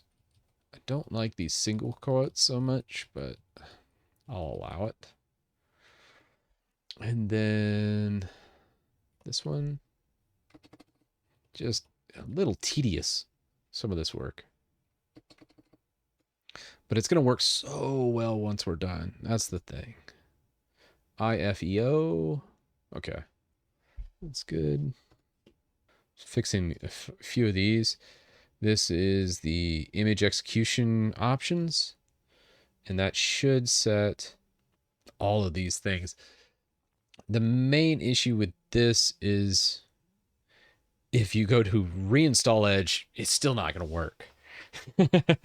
This really like goes through and makes sure because this is actually for like ransomware, and a lot of viruses like to take over certain things like explorer.exe. So that's what IFEO is. It's a execution policy, which you can see by running like sysdm.cpl. If you go into, I think it's system properties. No, that's not it. Advanced maybe. And it should be in, where are you? Where'd you go? Did it move it on me? It might have moved it. Nope. Ah, here it is. Yeah, performance options. This right here, I believe they're going to add. They'll change this. Did I? No, maybe not. Yeah, maybe I'm thinking of something else. Never mind. Disregard everything I just said. I'm off my rocker. It's close, but not quite. All right. Now that looks better. So we have a force, name, value, D word. Value, name, blah, blah, blah. Force, set. I don't see an issue here. All right. Alrighty. I think we got it all on that last HKCR. We got all that. Yeah. Utility's coming along well. A little aggravating on the edge. They've really ratcheted down the edge on install, so you can't do it easily anymore. So the new method is taking me a little bit of time to get a workaround in. We could have just copied and pasted like another person's CMD, but I really want to test this out from a PowerShell perspective. So what we're going to do now, I think we're ready to test again. exe-0, exe is the key, not a value. So like whenever there's a forward slash like that or a backslash, usually that is setting it to like there's an actual key, which a key is just a folder in the registry. So it works really weird, but it'll make sense here in a second. So close there. A positional parameter cannot be found that accepts argument. Okay, that's fine. Cannot find drive HKCUR does not exist. So we'll take does not exist. And if we look at the value here, I don't think this spelling it out is going to work, but it's worth a shot. Can't find a set classes root, HKCR classes root. Let's just ask GPT. I don't know about that. Let's see. So it's saying it's not our drive, so maybe we don't need the colon. Oh, yeah. No, that did not work because then it's using our referencing our current point and then adding that to it, which is kind of weird because the path. No, we're admin right now, so it's not a privilege problem. You can see it's trying to set it to this, which obviously that's not right. And when you set it to here, it says cannot find the drive. Maybe we spell out the whole thing. There might not be an alias for classes root because it's used less. I know for HKLM and HKCU for current user and local machine, those are there. Maybe we can just do that. It's kind of weird, right? Yeah, okay, that works. Odd. Look at that though. That does work on this one. So you can't do shorthand for classes root. Again, Microsoft with their lovely consistency. What the F, man? All right, whatever.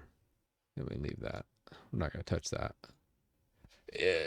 For some odd reason, HKCUR is there for CMD, but there is no alias for PowerShell. Strange. Yeah, and from the example,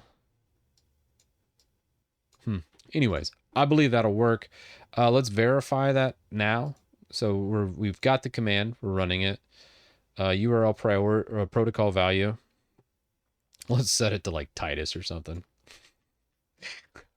All right, so we have our value here. Let's verify this is working. Titus. Then we'll do a refresh. Works. Clear it out. Perfect. Okay. So that test does work. Who knew? I learned something new today. Why is it like that? I don't know. It's weird. That's why I like GPT. Like GPT never gives you the correct answer, but it gives you crap that like you would never find anywhere else except if you like poured through like a text manual for like an hour. So I love GPT for like just going, "Hey, spit out this." And then you're like, "No, that's not right. Give me something using this." And then it's like, "Oh, well this is what you really mean." And you're like, "Yes, but you're using it incorrectly. But thank you for the value that I was searching for."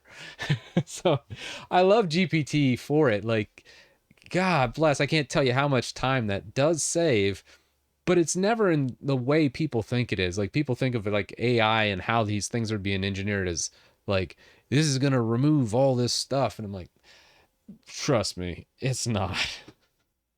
Like there's going to be people that like develop a GPT skill set of how to read the damn thing or ask it good questions, but it's not 100%. Okay. So we got all that. That's all in there, and we do need to remove the colon. Thank you for the update on that, as that would be incorrect. Let's do Alt Shift Delete. So that gives us all these values, fixes classes root, sets everything properly to that. Like it. Let's submit this value. And then we're going to run the whole script here locally. Push. See what that does. So we got edge, PS1. In a perfect world, we shouldn't get very many errors.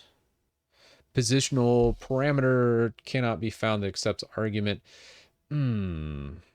What is that? 90, 62, and 4. What is it spitting back there? Fix those.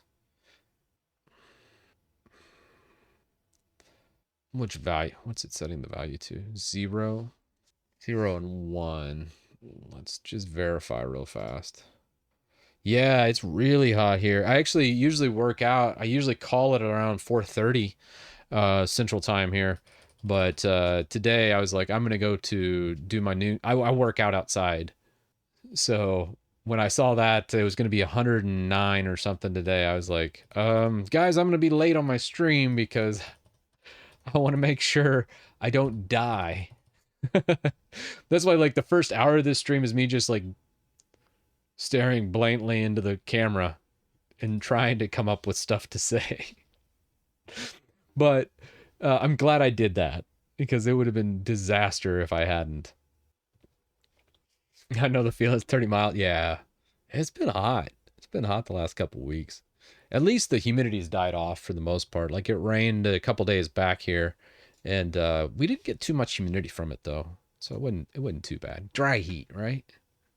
That's what they say. It's just a dry heat. Um, one thing to fix. Software policies. Okay. Let's go to policies. HKLM, software policies, Microsoft, Edge. So we have these values, but it's unable to set them. Okay. I bet you it's this silly. Let's put them in quotes. Should fix it. Yeah, Madrid, I'm sure, is super, super humid. It's the humidity that gets you. Like, just dry heat's not the worst thing, I don't think. I'm going to go ahead and put these in quotes. We're going to rerun the script, and I believe those errors should disappear. Edge removed. Yeah. Beautiful. Okay. All those errors should be out of there. Everything looks gravy on this end. We're going to commit this. And then now we're ready for it. All of our work. Yeah, it's 45C, I think. What is 109 to C? Let's see. 109 Fahrenheit to C. Oh no, 42. 42, close to 43. So there you go. But 40, man. What's 40? 104, yeah. So right now, 106. Yikes. It's good to be a programmer, right? For me, it's 25C. Oh, yeah. That's awesome. Okay. We're ready for a test. So we have this guy. We're ready to go into here. And we're going to pull up github.com. Oh, ooh, looks pretty. Forgot. Christi's Tech. And Winutil. Let's go to testing. Edge. Give me the raw. And now, if we did this right, it'll kill this browser in the background, remove Edge, remove all shortcuts of Edge. So you'll see Edge right there. This will disappear. And then hopefully that disappears along with everything else. And then we'll install like Chromium or something and then test search. Because after you do this, search usually breaks. So let's go IRM, paste this. We'll do an IEX. Did not see that value. We're also getting... Did I commit the value? Dang it. 1 second. I swear I got it, right? Maybe not. It could have been the raw file didn't update yet. Yeah. It's always a moving target with these. How they're doing Edge. This used to work so well. All right. We've got that. Set useless policies. Object not found. Edge update. So we probably need to do a test path there. And then it was also set item property at pipeline position 1 was also giving us a problem. And I don't think we actually need this set item property. I think we'll remove that. And that should fix our problem. Man, not one thing, it's the other, right? Because we're using DISM to strip it out. Ooh, I kind of like that suggestion. Set non-removable app policy, package family, non-removable value 0, output null. I kind of like that. And then we remove the provision packages. So then what it does is it shouldn't block us. All right, fine. I don't like that just chilling either. So we'll do a write host. Yeah, so Jonathan, that's a great question. We actually are writing writing our own CMD file that is referenced, and then it's put into registry as IE to edge stub. It's a executable file that gets put in there. So whenever edge is referenced, like msedge.exe, it goes through here and then references the default browser. That's what Open Web Search does through here. And then it redirects it into your browser of choice. So then when you click on something in the actual OS, like Microsoft's, like your start menu or whatever, I don't know what this thing, like you click on something here, it'll open it up in Brave. But obviously I screwed something up there. On this system, I've been working on it all day, so it's not actually redirecting to my default browser, which is hilarious. Yeah, it's just such a pain. But we're getting there. I think we're close to the end of this. We're very, very close. Didn't really show much there. I'm gonna write the host package out, then do this DISM. Feel like that should fix most of the errors we're running into. Oh, we also need, if path does not exist, go ahead and create this path up here. So I think we already did that in an old one. It's a test path, actually.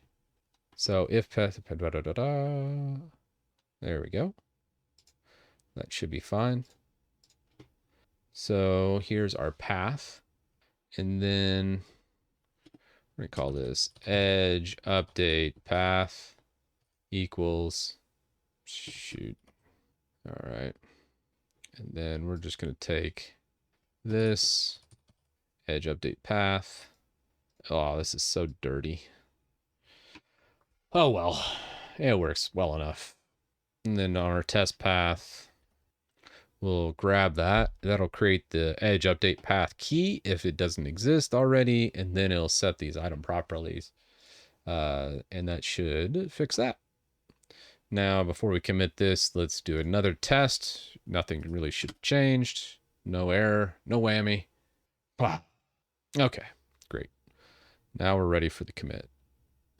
This is why we do the tests. And it's also Windows 11 that we're on. And we're testing on Windows 10. Because they technically, I want to make sure it's backwards compatible. Because many people, still use Windows 10 quite often. I want it to work on Windows 11, and I also want it to work on Windows 10 flawlessly with no errors. So that's all pushed out.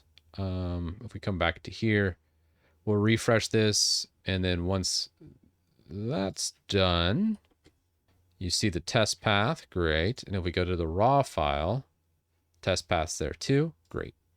So we're ready to go. We're just gonna go like that. Edge PS1, testing, and then we shouldn't see any red. Fingers crossed. Well, there's quite a bit of red there, but it did technically work. No, it did not. Oh, damn it. Oh, jeez. All right, does it even work on Windows 11? All right, let's close that. Stock 11. Boot us up 11.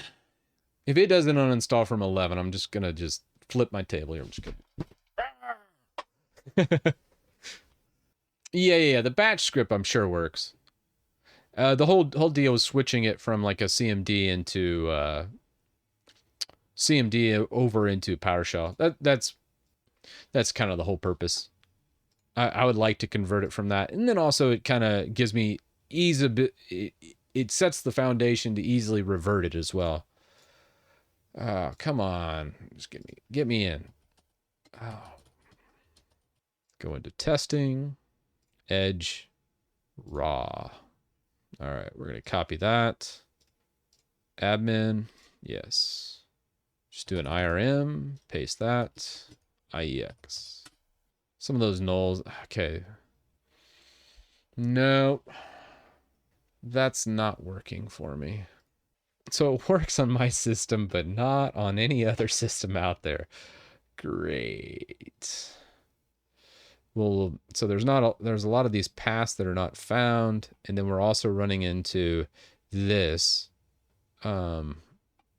with these null values. I think is actually the PowerShell that I'm using might be older, so it can't accept some of these values. Okay, so let's look at that.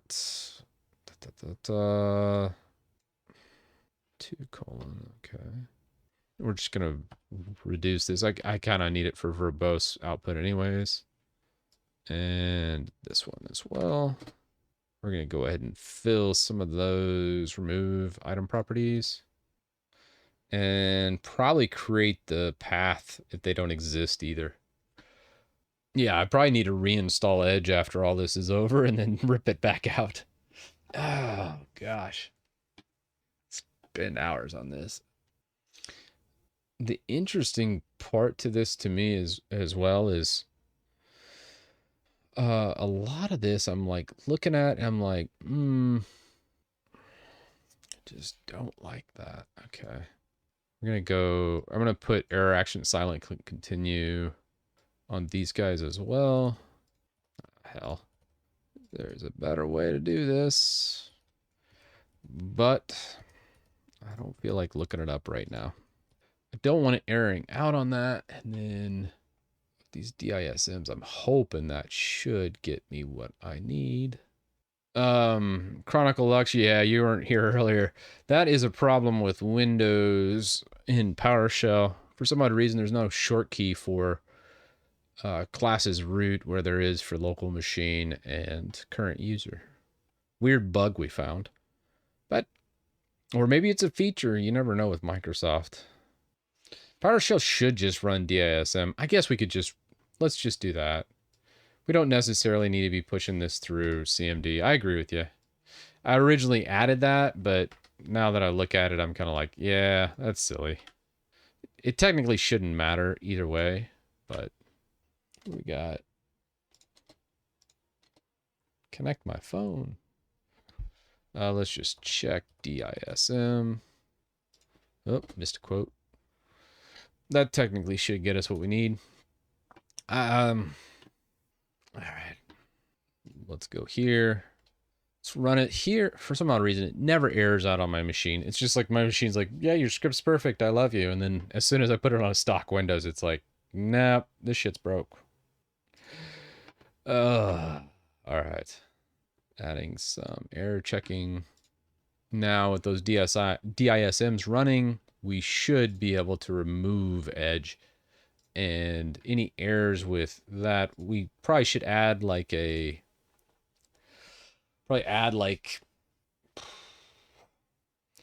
new path for those paths that don't exist over here. If path does not exist, go ahead and create path. But the IFEO, honestly, we could leave out. That's just to keep it from reinstalling. Which is Microsoft. They'll find a way to reinstall it anyways. So we could technically remove it. But either way, let's just run it and see what errors we get this time around. That went too fast. Oh, jeez. Okay. Yeah, I think we're kind of... What is the WinVer? 22H2. 22H2. I don't get it. The parameter is incorrect.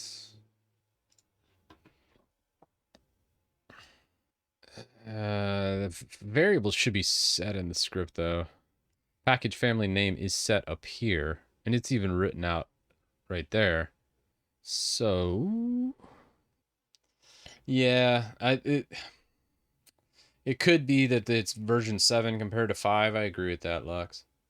I really want this to be universal, though.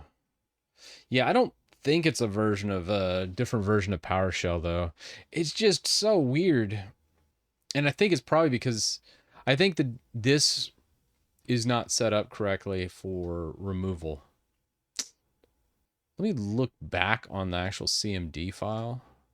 Like if we look at the original remove app all packages. Okay. Reg add deprovisioned.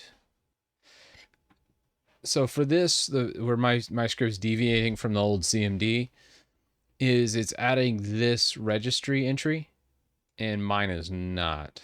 I didn't think it would be that big of a deal, but it is, apparently. Set non-removable app policy. Yeah, deprovisioned. It definitely needs that registry entry, and that's going to be like whack-a-mole for a lot of it. Trying to find, they're going to change that around. I'm just trying to think of a more elegant way of doing this. This is definitely a reach. Maybe we read the clients and then, oh geez, this is gonna get dangerous. But we read the clients and then we just delete the entire key from the local machine. I mean, that's one way to do it, but I don't even think like local machine software edge updates. I don't even think that is very. Let's see.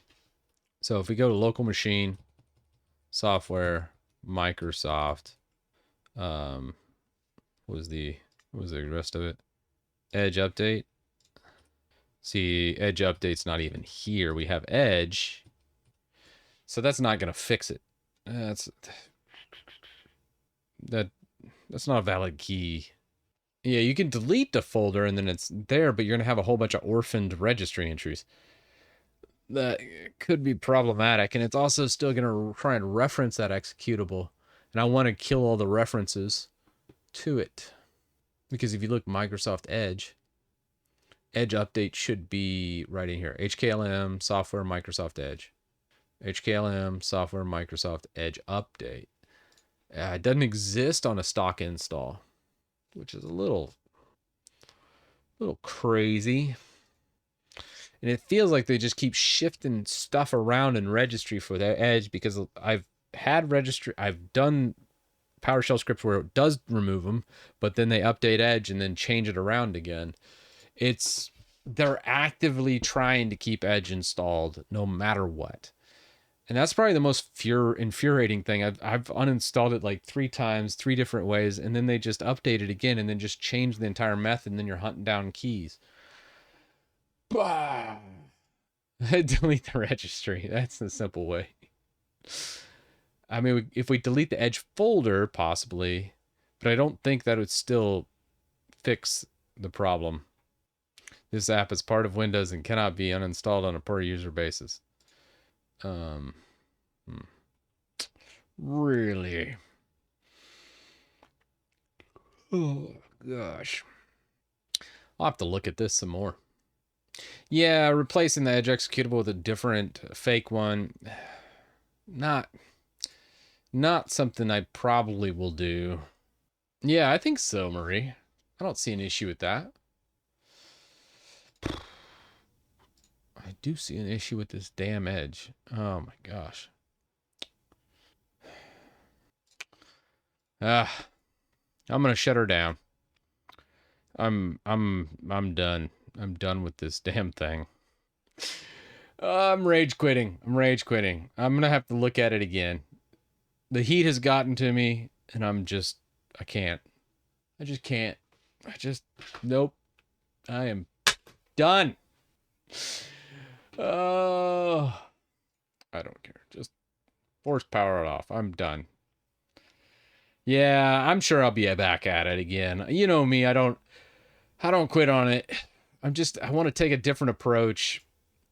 I felt like this was close, but then as I fixed up the script, it felt like we got further away from the actual where we need to be. And I'm like, what the hell? But so be it. Yeah, I don't want to do the fake executable. I think that's just disingenuous to the end user. And updates will still call it. There's update services and tasks that happen in the background. We still hadn't gotten to the tackling task scheduler. If you look at task scheduler, I'm sure there's Edge crap in here too. What do we got? Microsoft Windows, what do we got? They probably put it in here somewhere. I know you. I know you, Windows. You stuck an edge in here somewhere. I guarantee it. But yeah, we still got to look through this, because then there's going to be an edge updater stuck in here somewhere that's going to just decide to run whenever the hell it wants. Like you can see like OneDrive. Yeah, let's see what else we got. Just bleh, just other crap that gets stuck in there. I'm like, okay, I got to track that down too, because I don't want to leave a whole bunch of little bits of edge around. I want to just like really find every little tidbit of edge and then just destroy it once and for all. It's like herpes. It just keeps coming back. Oh well. Yeah, I don't want to reference the batch script directly from my tool, and also I want to rewrite it. I don't want to call like a batch script from that someone else wrote. I want to rewrite it for PowerShell directly. It is not like a knock against the author, because obviously I like what the author did. He already tracked down a lot of this to make that possible, but I just want to make sure, one, I rewrite it for PowerShell so then I don't have to call like another window up in my tool, and two, it can run in the background. And then probably three, I still think there's probably some remnants there that I could grab and do a better job in PowerShell compared to CMD. But obviously that is not what yielded today's stream. But you know, it's cool.